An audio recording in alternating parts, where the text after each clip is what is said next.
कि हम जब भी खुदा के कलाम को सुनते हैं हमें एक नई बरकत मिलती है, एक नया जोर और एक बड़ा ताजा मसा जो है हमें मिलता है। आप सभी लोग ईमान रखते हैं इस बात पे? आमीन आमीन। आज खुदा उनके कलाम में से हम चंद बातें अपनी रूहानी जोर में भरने के लिए हम सीखेंगे। मेरे साथ निकाले नए अहदनामा में लूका की इंजील उसका 4वां बाब और उसकी 18वीं आयत को बाइबल मुकद्दस में से हम पढ़ेंगे। खुदावंद के कलाम में लिखा है, खुदावंद यीशु मसीह ने कहा, खुदावंद का रूह मुझ पर है इसलिए कि उसने मुझे गरीबों को खुशखबरी देने के लिए मसा किया। उसने मुझे भेजा है कि कैदियों को रिहाई और अंधों को बेनाई की खबर सुनाऊं, कुचले हुओं को आजाद करूं और खुदावंद के साले मकबूल की मनादी करूं। सब कहें आमीन। इस कलाम के हिस्से के अंदर खुदावंद यीशु मसीह ने जब खिदमत का आगाज किया है तो उन्होंने एक ऐसी बात उन लोगों के दरमियान में कही है जिनके दरमियान में उसने खिदमत करनी है, और उसने अपने आने का मकसद जो है इस आयत में बयान किया है। और उसने कहा है, खुदावंद का रूह मुझ पर है और उसने मुझे गरीबों को खुशखबरी देने के लिए मसा किया है। अब यहां पर उसने अपनी बाबत जो बात कही है वो ये कह रहा है कि मैं गरीबों को खुशखबरी देने के लिए मसा किया गया हूं। खुदावंद यीशु मसीह ने अपना मकसद और अपनी पहचान जो है इस कलाम के हिस्से के अंदर बयान की है।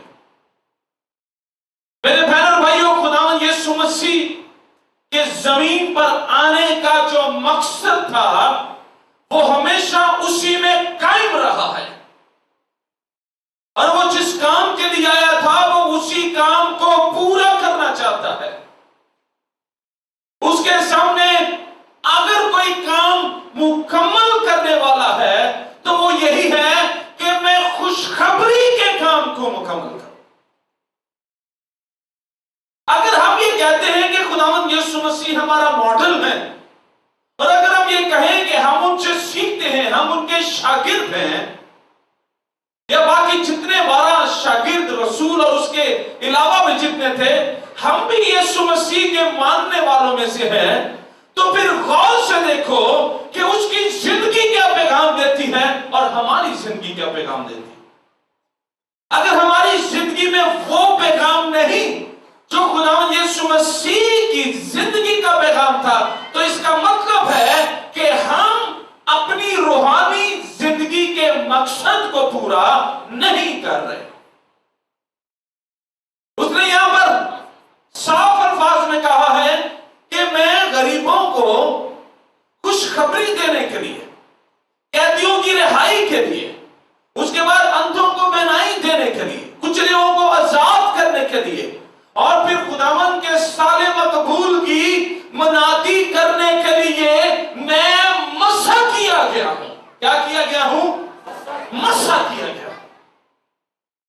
खुदावंद के कलाम का एक और हिस्सा जिसके अंदर एक और बात बड़ी सफाई से बयान की गई है, रसूलों के अमाल उसका 10वां बाब और उसकी 38वीं आयत के अंदर के बाद खुदा के बंदा पतरस रसूल ने उस वक्त कही जब वो कुरनेलियस के घर में मन्नादी कर रहा था, जब वो खुदावंद की मर्जी के मुताबिक कुरनेलियस के घर में हो गया और उसने वहां पर इंजील की जब मनादी की तो उसने वहां पर भी ये बात कही। 38वीं आयत में लिखा है कि खुदा ने यीशु नासरी को रूहुल कुद्स और कुदरत से किस तरह मसा किया, वो भलाई करता और उन सबको जो इब्लीस के हाथ से जुल्म उठाते थे शिफा देता फिरा, क्योंकि खुदा उसके साथ था। अब इस आयत के अंदर भी पतरस ने इस बात को अपने कलाम के अंदर बयान किया कि वो रूहुल कुद्स और कुदरत से वो मसा किया गया है। अब जब वो मसा किया गया है तो उसके बाद फिर भलाई के काम जो है वो शुरू हुए हैं, और उन भलाई के कामों में सबसे पहली बात क्या है यहां पर कि वो जो इब्लीस के हाथ से जुल्म उठाते हैं उनको शिफा दी है, इसलिए कि खुदा उसके साथ है। मेरे बहन और भाइयों, जो मसा किए गए हैं, इसका मतलब है कि खुदा उनके साथ है। अगर आप ये कहें कि मैं मसा किया गया हूं किसी काम के लिए और खुदा हमारे साथ ना हो, तो इसका मतलब है कि हम जो है अभी तक उस मकसद में शामिल नहीं हुए जो खुदा हमसे चाहता है। खुदा उस वक्त हमारे साथ होता है जब हम उसकी मर्जी के मुताबिक हम चलते हैं। अगर उसकी मर्जी हमारी जिंदगी के अंदर नहीं है तो इसका मतलब है कि खुदा हमारे साथ नहीं होगा। लेकिन जब खुदा हमारे साथ है तो कलाम कहता है कि कौन हमारा मुखालिफ है।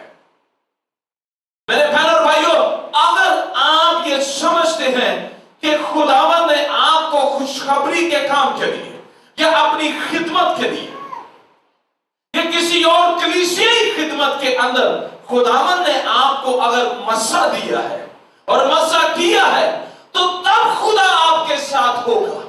और अगर आप खुदा को अपने साथ लिए बगैर खुदा का काम करना चाहेंगे तो खुदा आपके साथ कभी भी नहीं। हम कई मर्तबा खुदा का काम अपने अंदर दुनियादारी को रख कर करना चाहते हैं। हम ये कहते हैं कि हम जिस्मानी भी हो, जिस्मानियों में जिस्मानी नजर आए और रूहानियों में रूहानी नजर आए। आज बेशुमार खादिम हैं और मुझे अफसोस होता है ऐसे खादिमों को देखकर कि जो अपनी जिंदगी में हर तरह का जो ढंग जो है वो अपना के रखे हुए हैं। याद रखें, खुदा का काम, इंजील का काम, खुशखबरी की मनादी जो है वो तब तक नहीं हो सकती जब तक हम मसा नहीं किए जाते। और अगर आप ये समझते हैं कि खुदावंद ने आपको खिदमत दी है, उसने आपको मसा किया है, और अगर उसके बावजूद भी आप अपने उस मसा के अंदर आप खुदावंद की खिदमत नहीं कर रहे, तो आप गुनाह कर रहे। इस बात का हिसाब आपको खुदा की हुजूरी के अंदर देना पड़ेगा। खुदा सभी लोगों को एक काम के लिए नहीं बुलाता। खुदा बहुत से लोगों को मुख्तलिफ कामों के अंदर, मुख्तलिफ खिदमतों के अंदर खुदावंद उन्हें बुलाता है। किसी को उसने कोई खिदमत दे रखी है, किसी को कोई खिदमत दे रखी है। लेकिन एक बात को याद रखें, वो कभी भी अपना मकसद पूरा करने के लिए कभी भी इंसान को जिस्मानी खिदमत देकर उसके अंदर अपने मकसद को पूरा नहीं करता। हम कई मर्तबा समझते हैं हम ये भी कर लें, वो भी कर लें, ये भी हो जाए, वो भी हो जाए, चार पैसे हमारे हाथ में आ जाएं तो खूब हम इस बात का हम ऐलान कर सकेंगे कि देखो मैं कैसा खुदा का काम कर रहा हूं। अगर आपके जरिया अगर खुशखबरी का काम नहीं हो रहा तो आपके सारे काम जो है वो फेल है और वो दुनियादारी के काम है। कलीसियाई काम के अंदर हम आज ये देखते हैं कि ये मिनिस्ट्री स्टार्ट हुई तो ये स्कूल शुरू हो गया, ये हुआ तो उन्होंने ये शुरू कर दिया। हम कई मर्तबा बड़े मुतासर होते हैं ऐसे लोगों से। हम कई मर्तबा बड़े मुतासर होते हैं, देखें कि उसने ये कर दिया तो उसने वो कर दिया। इन सब को वो करने दें जो वो करते हैं। लेकिन अगर कोई भी खादिम या कोई भी अदारा अगर वो खुशखबरी का काम नहीं करता तो वो खुदा को धोखा देता है। वो सिर्फ अपना मकसद पूरा करता है, वो खुदा का मकसद पूरा नहीं करता। अगर आप यीशु मसीह के मानने वाले हैं तो आपकी जुबान पर सबसे पहला लफ्ज जो है सिर्फ यही आएगा कि मैं मसीह की खुशखबरी देने के लिए मसा किया गया। आपकी जुबान पे और कोई दूसरा लफ्ज नहीं आना चाहिए। मेरे बहनों और भाइयों, आप जब तक जिस्मानी बातों में रहेंगे आपकी जिंदगी के अंदर नुकसान आएंगे। इसलिए कलाम कहता है कि जिस्मानी बातों के ख्याल में रहते हैं और रूहानी बातों के ख्याल में रहते हैं। यहां पर खुदावंद यीशु मसीह के सामने खुशखबरी के अलावा कोई दूसरा काम नहीं। अपनी जिंदगी में कोई ऐसा वो काम मत आने दें जो आपके अंदर से खुशखबरी के काम को रोकता है, जो आपकी रूहानियत पर असरअंदाज होता है। जब हम मानते उसको हैं जो रूहुल कुद्स और कुदरत के साथ मसा किया गया है, तो फिर हम भी अपने अंदर रूहुल कुद्स की हुजूरी और कुदरत को मानेंगे। जब तक हम अपने मसा में कायम रहेंगे, खुदा हमारी बरकत को बढ़ाएगा। हम अपने मसा के अंदर हम कैसे कायम रहते हैं? हम जब अपनी जिंदगी में रास्तबाजी में कायम रहते हैं। अगर हम रास्तबाज नहीं हैं तो हमारा मसा भी हमसे जाता रहेगा। अगर हम रास्तबाजी में कायम हैं तो इसका मतलब है हम अपने ईमान में कायम। जितने ज्यादा आप रास्तबाजी में बढ़ेंगे, आपका उतना ज्यादा ईमान बढ़ेगा। कि खुदावंद यीशु मसीह के बारे में लिखा है कि वो खुशखबरी देने के लिए मसा किया गया। अगर आज मैं और आप मसा किए गए हैं तो हमें यह सीखने की जरूरत है ये मसा है क्या। इस खुशखबरी के काम के लिए कोई और लफ्ज का इस्तेमाल जो है वो क्यों नहीं किया गया? ये मसा जो है, ये मसा क्या है? याद रखें, मसा लफ्ज जो है बाइबल मुकद्दस में उससे मुराद लिया गया है खुदा की मौजूदगी और खुदा की हुजूरी, और खुदा की वो हुजूरी जिसके अंदर रहकर खुदा जो है या जिसके जरिया खुदा काम करता है। फिर उसके बाद मसा का जो मतलब है वो ये है कि अलग कर देना, मखसूस काम के लिए अलहदा कर देना। अब मसा का मकसद, सबसे पहला मकसद खुदा का जलाल जाहिर करना, यानी खुदा को जलाल देना। अब यहां पर खुदावंद यीशु मसीह अगर खुशखबरी के काम के लिए मसा किया गया तो इसका मतलब है कि वो खुशखबरी के काम के लिए अलहदा कर दिए गए, वो खुशखबरी के काम के लिए मखसूस कर दिए गए। पुराने अहदनामा के अंदर खास 3 ऐसे लोग होते थे जिनको मसा किया जाता था और उनको तेल के साथ मसा किया जाता था। इसलिए बाइबल मुकद्दस के अंदर जो तेल है वो रूहुल कुद्स की हुजूरी की अलामत जो है वो बयान की गई। अब किसको मसा किया जाता था? बादशाह को। उसके बाद सरदार काहिन को तेल के साथ मसा किया जाता था, और उसके बाद फिर नबियों को तेल के साथ तेल लगाकर उनको मसा किया जाता था। और फिर मसा से क्या मुराद है? मखसूस काम के लिए अलहदा कर देना।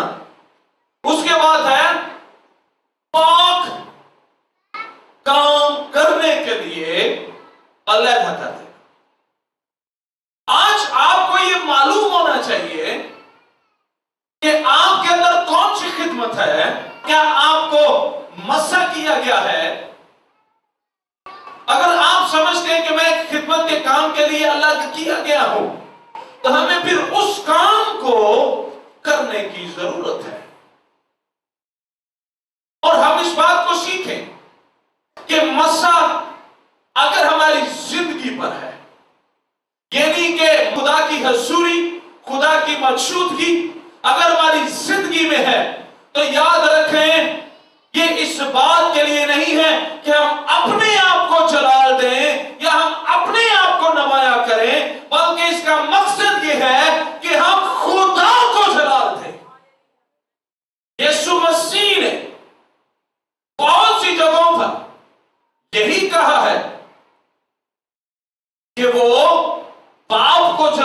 देता है जिसने उसको भेजा है। उसके बाद मसा यानी अनॉइंटिंग, खुदा की हजूरी, खुदा की मौजूदगी। उसका दूसरा मकसद हमारी जिंदगी में क्या है कि वो हमें नाराजगी से अलहदा करता है। मसा जो है वो हमें नाराजगी से यानी कि गुनाहों से, जिस्मानियत से वो हमें अलहदा करता है। अगर खुदावंद यीशु मसीह ये कहते हैं कि मैं खुशखबरी देने के लिए मसा किया गया हूं, तो जब वो ये समझकर मैं मसा किया गया हूं तो इसका मतलब है कि अब उसके अंदर ये बात पाई जाती है कि वो अपने मकसद को पूरा करे, खुदा को जलाल दे और अपने आप को गुनाहों से बाज रखे, अपने आप को गुनाहों से बाज रखे, अलहदा करे। मसा जब हम किए जाते हैं, जब रूह कुछ का मसा हमारी जिंदगी पर आता है, उसके बाद एक तीसरा काम हमारी जिंदगी के अंदर होता है और वो है कि हम खुदा के काम के लिए अलहदा किए जाते हैं। कलाम में ये लिखा है ना कि बुरी सोबतें अच्छी आदतों को बिगाड़ती। अगर आप बुरी सोबत में रहेंगे तो आप पर वो असरअंदाज होगी। तो रूह कुछ का मसा जब आपकी जिंदगी पर आएगा तो वो आपको बुरी सोबतों से अलहदा करे। फिर उसके बाद जो तीसरा मकसद था वो था कि फिर हम खुदा के लिए अलहदा किए जाते हैं। फिर चौथा मकसद है इसका कि हमें रूह कुछ का मसा जो है वो हमारी जिस्मानियत से, हमारी जिस्मानी मर्जी से वो हमें अलहदा करता है। अब ये सारी बातें खुदावंद यीशु मसीह की जिंदगी के अंदर हमें सीखने को मिलती। उसमें जिस्मानियत नहीं थी, उसमें गुनाह नहीं था, उसके अंदर कोई बुरी सोहबत हमें नजर नहीं आती, बल्कि उसने हमेशा अपनी जिंदगी से खुदा को जला दिया। तो मेरे बहन और भाई, हम इस बात को सीखें, खिदमत के काम के अंदर आप कोई भी खिदमत रखते हैं, आप समझते हैं कि मैं खुदा के लिए, मैं गाना चाहता हूं, गाना चाहती हूं, बजाना चाहता हूं, बच्चों में खिदमत करना चाहता हूं, बहनों में, नौजवानों में, या और किसी तरीका से खुदावंद की खिदमत करना चाहता हूं, तो आपके अंदर सबसे पहले ये चार बातों का होना जरूरी है।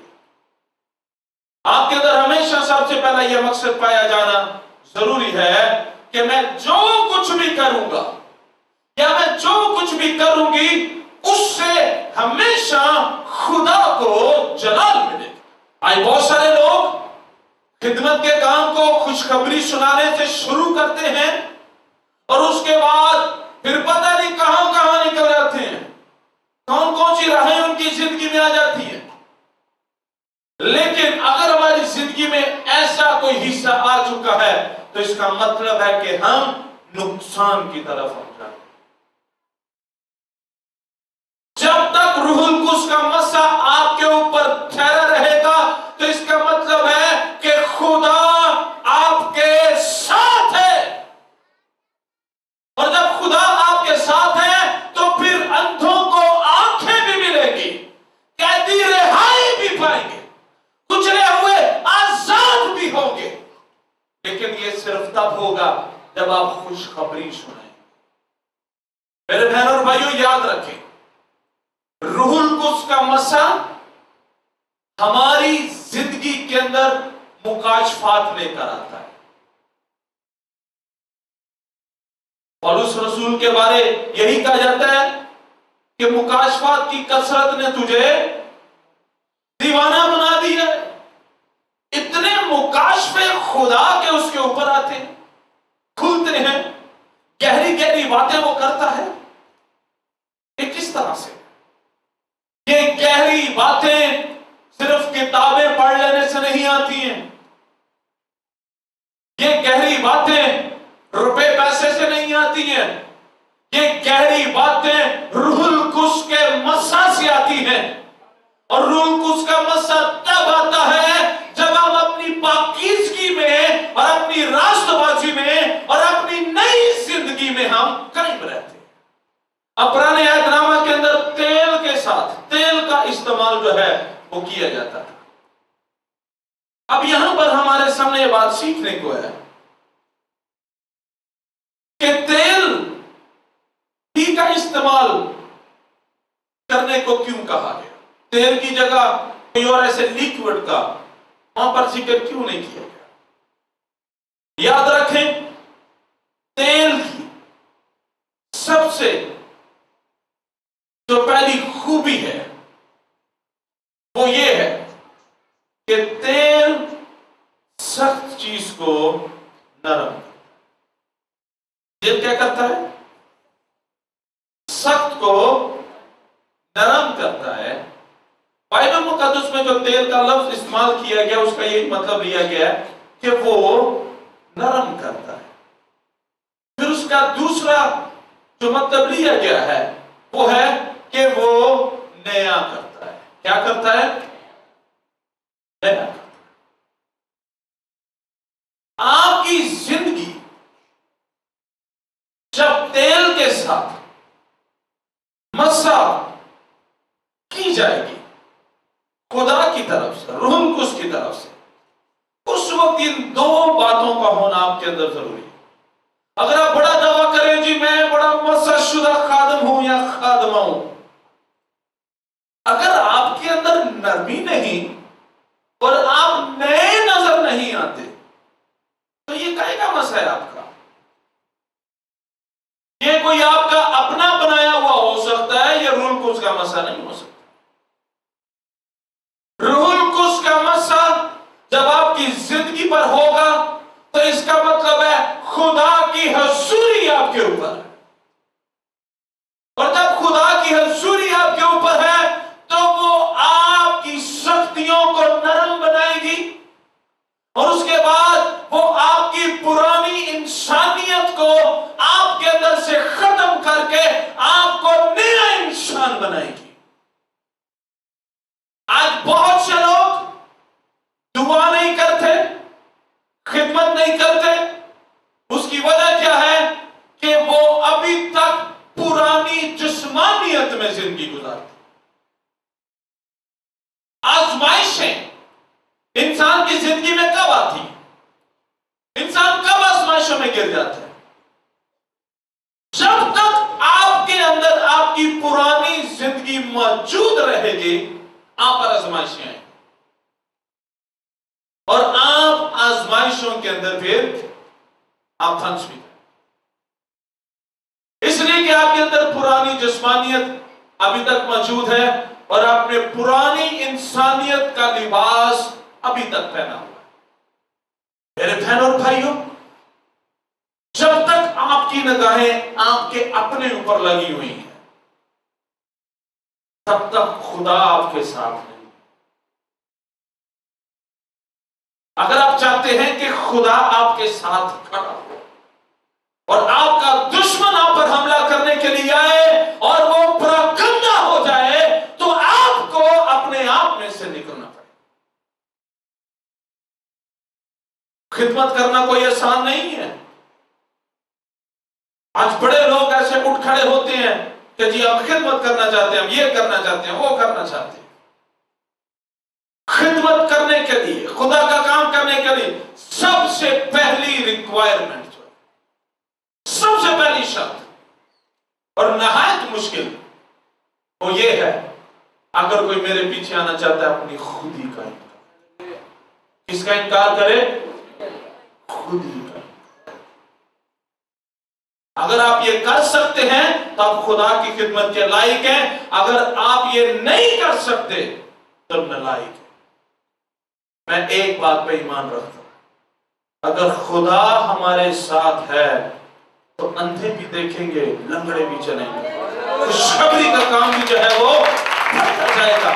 अगर आपकी जिंदगी पर मसा है तो आपको काले गोरों से बढ़ के आपको खुदा की जरूरत है।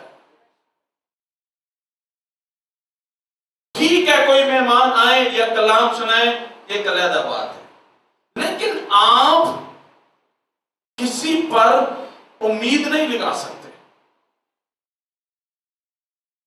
खिदमत का काम कभी भी इंसानों से शुरू नहीं होता, बल्कि वो रूहुल कुद्स के मसा से शुरू।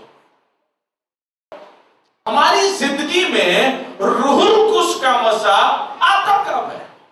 किस तरह से खुदा हमें मसा देता है? किस तरह से वो मसा का आगाज हमारी जिंदगी में होता है? सबसे पहली चीज, जब हमारी जिंदगी बदलती है। जब हमारी जिंदगी बदलती है, जब हम ये ऐलान कर देते हैं पुरानी चीजें जाती रही, देखो सब नहीं होगी, नई मैं जो है वो नई मशकों में भरते हैं, पुरानी मैं जो है वो पुरानी मशकों में। हमारी जिंदगी पर रूहुल कुद्स का मसा तब आता है जब हमारी जिंदगी में एक फर्क नजर आता है कि अब हम पुराने नहीं, अब हम नहीं। दूसरा असूल जो है हमारी जिंदगी के अंदर होना चाहिए, रूहुल कुद्स का मसा हमारी जिंदगी पर कब आता है? जब हम दुआ और रोजे की जिंदगी गुजारते, जब हम दुआ और रोजे की। फिर तीसरा पॉइंट जो है हमारी जिंदगी पर रूहुल कुद्स का मसा तब आता है जब हम फिर कलाम से अपने आप को करना शुरू कर देते। कुछ लोग समझते हैं कि बस दुआ ही करें तो सब कुछ है, नहीं, ऐसा नहीं है।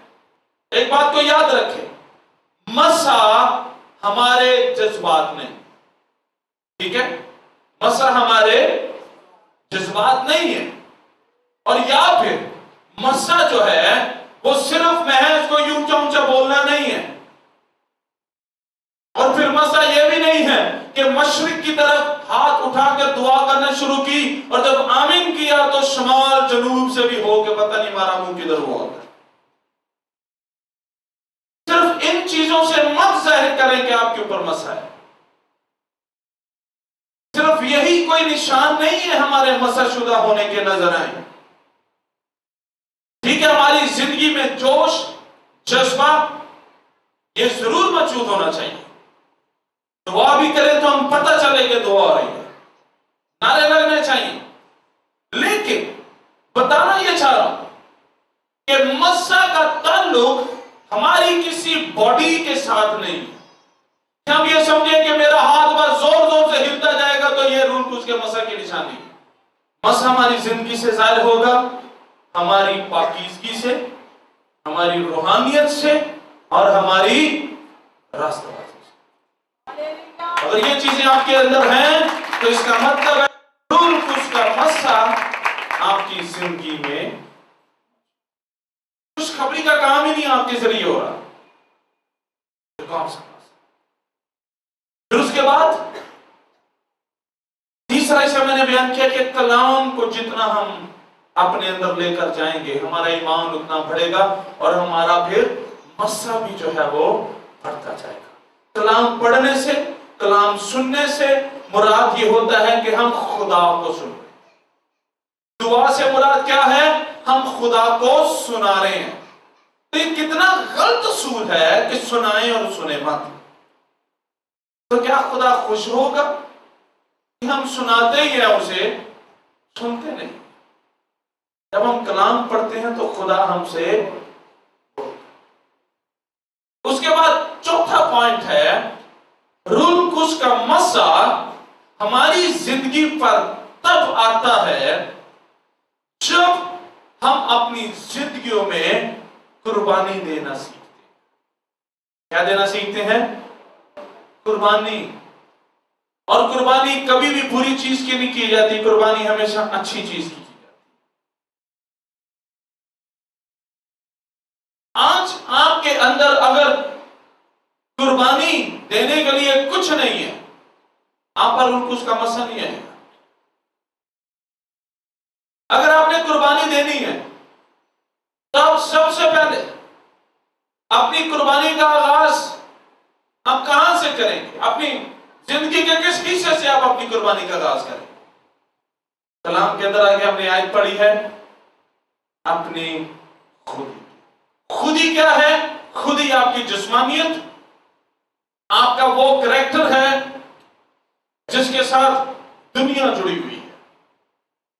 अगर आप अपने आप को उससे अलग करते हैं तो ये आपकी जिंदगी की सबसे बड़ी कुर्बानी। कि आप पहले ऊंचा बोलते थे, अब आहिस्ता बोलते, गंदी बात बोलते थे, अब अच्छी बात बोलते, बुरी सोचते थे, अब अच्छी हो गई, नफरत करने वाले इंसान थे, अब आप मोहब्बत करने वाले इंसान, गुस्सा लड़ाई झगड़ा करने वाले इंसान थे, अब आप नरमी के साथ, हलीमी के साथ और माफ करने वाले इंसान। यह है हमारी फितरत और हमारा मिजाज। अगर इसमें कोई तब्दीली नहीं है, इसका मतलब है कि आप बाहर की चीजों की कुर्बानी दिखाना चाहते हो, अंदर की कुर्बानी आप देना नहीं चाहते। मेरे बहन और भाइयों, कभी भी कुछ भी दिखावे के लिए कभी भी हमेशा आप वही नजर आओ जो आप हो। जब हम अपने आप को वो दिखाते हैं जो हम नहीं है, तो उस वक्त फिर हम नुकसान उठाते हैं। इसलिए याद रखें, अगर आप अपने फितरत में तब्दीली लाने वाले इंसान बन जाएंगे तो आप इस जमीन पर रहने वाले सरफराज लोगों में आपका शुमार होगा। लोग कहेंगे कि इसकी जिंदगी में इब्राहिम की।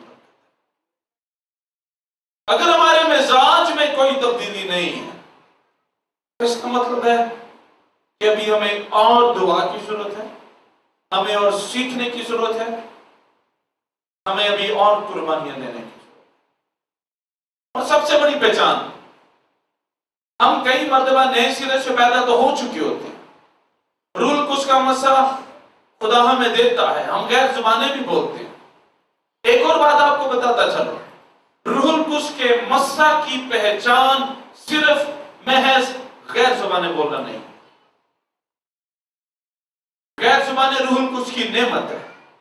अगर आप पहला ग्रंथियों 12वां बाब घर जाकर पढ़े तो वहां पर रूहुल कुछ की 9 नेमतों का जिक्र है और वो मुख्तलिफ नेमतें हैं। ये रूहुल कुछ की नेमतें हमारी जिंदगी में तब आना शुरू होती हैं जितना वक्त हम खुदा की हजूरी में, दुआ में और कलाम में हम गुजारेंगे।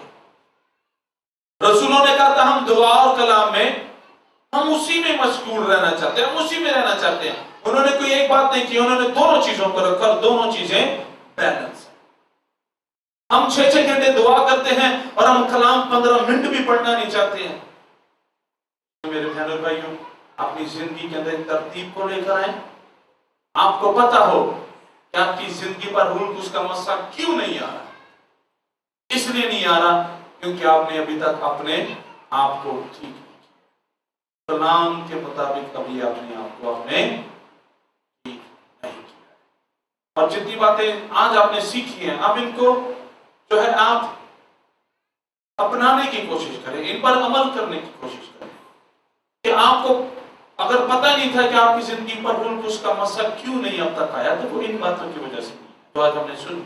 और कैसे आ सकता है यह भी आज हमने सुना है। हम सब अपने कदमों पर हम खड़े हो जाएं और हम अपने हाथों को आसमान की तरफ उठाकर खुदा की हुजूरी में दुआ करें और इस बात के लिए दुआ करें कि जो कुछ आपने आज सुना पढ़ा है, और देखें इसमें से कौन सी चीज आपकी जिंदगी के अंदर है और कौन सी नहीं है। आज आप खुदा के सामने इन बातों का इकरार करें, वर्शिप जीसस, दुआ करना शुरू करें कुछ देर के लिए, जोश के साथ, जज्बे के साथ। हमारी जिंदगी में जोश जज्बा होना भी बड़ा जरूरी है। इब्लीस की कुव्वतों को हला देने के मंसूबे हमारे पास होने चाहिए। अगर आप अभी तक नए सिरे से पैदा नहीं हुए तो आज अपने आप को नया बनाओ, सोच को नया करो, फितरत में तब्दीली करो। रास्तबाजी में कायम रहो तो रूह को उसका मसा पर ठहरा रहेगा। अगर खुदा आपके साथ है तो याद रखें आप बदरूहों पर गालिब हो जाएंगे।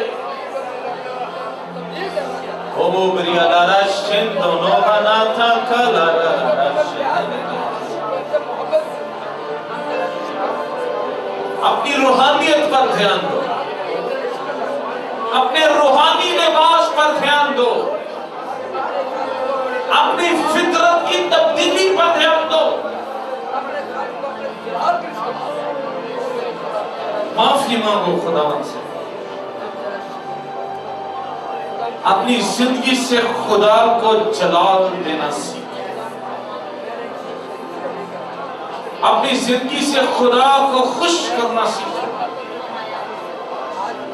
इंसानों की तारीफ के भूखे ना रहो। उस वक्त का इंतजार करो जब खुदा हमारे हक में बोलेगा, जब खुदा हमारे लिए बोलना शुरू करेगा, जब खुदा हमारे साथ खड़ा होगा। ये दौलत हमारा खुदा नहीं है,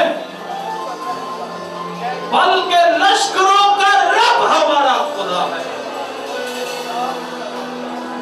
मत फिक्र करो क्या खाओगे, क्या पियोगे, क्या पहनोगे। खुशखबरी सुनाने में लगे रहो, खुदा आपको कभी भूखा नहीं रहने देगा। किसी इंसान पर उम्मीद ना लगाओ। आपकी खिदमत का आगाज इंसानों से, गोरों से, कालों से नहीं होगा। आपकी खिदमत का आगाज आपकी रास्तबाजी से, आपकी कुर्बानियों से और आपके मसीह के कदमों में बैठने से होगा। यीशु ने कहा लाज़र बाहर निकलो, बाहर निकलो अपनी कब्रों से। कब्र में बैठने वाले लाज़र ना बनो, बल्कि ऐसे लाज़र बनो जो कह सको कि यीशु ने मुझे 4 दिन बाद जिंदा कर दिया है। अब मैं कब्र में बैठने वाला लाज़र नहीं हूं, अब मैं कफन में लिपटा हुआ लाज़र नहीं हूं, बल्कि मेरा कफन भी मेरे ऊपर से उतर गया है। अब मैं जिंदा हूं क्योंकि यीशु ने मुझे जिंदा किया।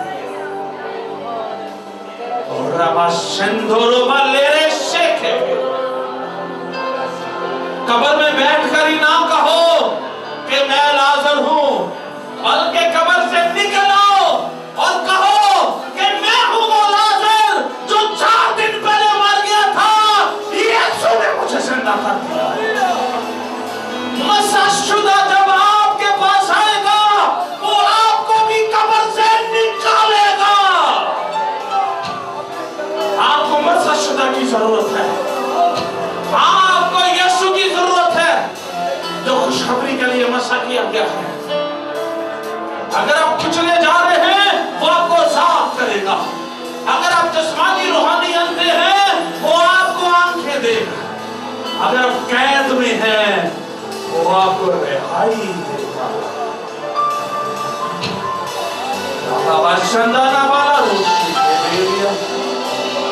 यीशु के बगैर कुछ नहीं हो, कुछ भी नहीं हो। यीशु का बयान करना शुरू करो, यीशु की खबर दो, यीशु का लोगों को बताओ कि जब यीशु ने कोई और बिजनेस नहीं किया, मैं भी नहीं करूंगा।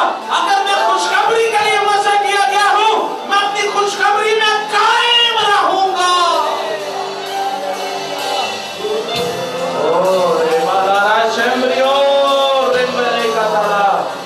आपको रूल कुछ के मसा की जरूरत है। इंसानों के मसा के भूखे ना बनो। ये ना सोचो कि आप इंसानों को हाथ लगाओगे तो आपको कुछ मिलेगा। आपको कुव्वत तब मिलेगी जब आप यीशु को हाथ लगाएंगे। आपके हाथ यीशु की तरफ बढ़े, यीशु को छुओ, यीशु के कदमों में बैठो। ये रूह कुछ का मसा आपके साथ, आपके अंदर होगा, हमेशा तक होगा, चंद रोजा नहीं है।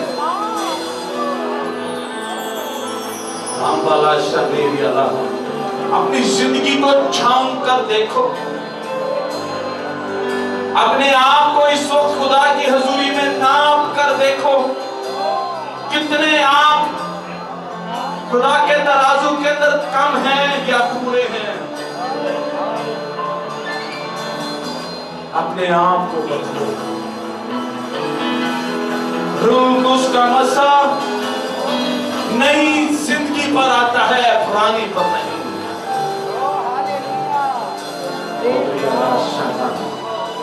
आप सभी मेरी तरफ हाथ बढ़ाएं, मैं आप सबके लिए दुआ करना चाहता हूं। तो खुदावंद ये लोग जहां जहां पर भी हैं, इनके अंदर जो जो खिदमत मौजूद है, तो इन तमाम लोगों में से जिसको जिस भी खिदमत में इस्तेमाल करना चाहता है, उस पर तू जाहिर करके तूने उसको किसके लिए बुलाया है। लेकिन आए खुदा, मैं तेरी मिन्नत करता हूं, इन सभी लोगों को तू सबसे पहले खुदावन खुशखबरी के लिए मसा कर, खुशखबरी सुनाने का मकसद है खुदावंद ने, और इनका ध्यान दुनिया की बातों से हटा। मैं तेरी मिन्नत करता हूं खुदावंद, इनको जिस्मानियत से निकाल, दुनिया की बातों से निकाल, ताकि ये जाने कि खुशखबरी सुनाना हमारे लिए सबसे पहले जरूरी है। माफ करेंगे अगर इन्होंने कोई ऐसी खता की है जो तुझे पसंद नहीं, कोई काम जो तुझे पसंद नहीं, तेरा खादिम हो तो इनके लिए माफी कर, इनको माफ कर। इनको ये नहीं जानते ये क्या करते हैं। सारा जलाल तेरे जिंदा नाम है, यीशु मसीह के नाम से सब बुलंद आवाज से कहे आमीन।